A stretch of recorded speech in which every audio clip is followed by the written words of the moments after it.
More updates really because this is FDLE's investigation, but I think it's important to get out the information that we can. Last night I misspoke when I said that the 14-year-old girl had been arrested for burning a home to the ground in Palm Coast. That was not true. What she was arrested for was setting 6 lots on fire. The lots spread quickly and almost engulfed nearby homes. She was arrested, and much to Sheriff Staley's dismay, she was released. Again, I'll recap what happened. Last night at 5 o'clock, we received a phone call from Funch. Funch has been a problem since I've been the sheriff for probably beyond. We were there 289 times for calls for service, and 220. We've been there 89 times so far this year. And the call was that a 12-year-old who is a diabetic and needs medication every 4 hours or so had walked off campus with the 14-year-old.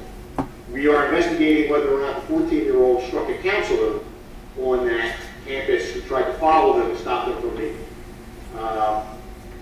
Several times after 5 o'clock, deputies encountered them, and each time, and at around 7:30 approximately, on the Osteen-Maytown Trail that runs behind the property, deputies are alerted to a young white male and a young white female who broke into a house right off the trail. Deputies go to investigate, and they observe that windows are shattered. They look in, and they then somehow are able to make contact with the owner of the property. They don't go into the property. That's something that I would have done. They don't, and thank God they don't. They contact the owner of the property. The owner of the property says, "Hey, I just left the house 15 minutes ago. Everything was intact. Nobody should be in my house." The firearms in the house, and there's about 200 rounds of ammunition in the house. So deputies begin to keep eyes on. They call for more resources. They announce their presence.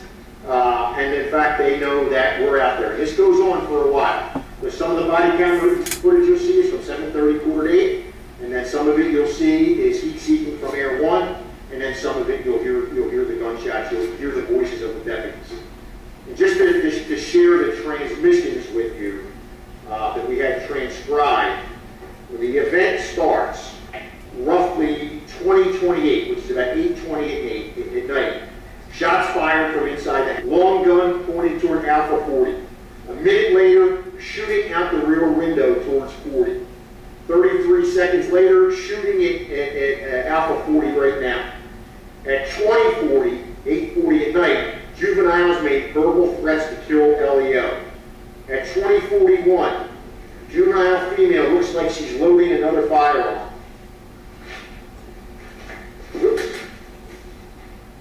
20:45, both are hunkered down behind bed, both weapons pointed at the door. 20:54, so you have 9 minutes later, shots fired again. This juvenile male was shooting that time. 20:58, juvenile female has AKA and shotgun wrapping them around her neck. Juvenile male has pistols in his hand. They're heading toward the front. A minute and 32 seconds later, shots fired again. Juvenile female has pistol, juvenile male has long gun. And then the last transaction was 21:03, which was 9:03. Juvenile female pointing gun behind trash can. LEO shots fired. Juvenile female is down. Juvenile male back inside the house. At that point, I can't even tell you how proud I am of everything that went on with the deputies did. Their heroism, the supervision, their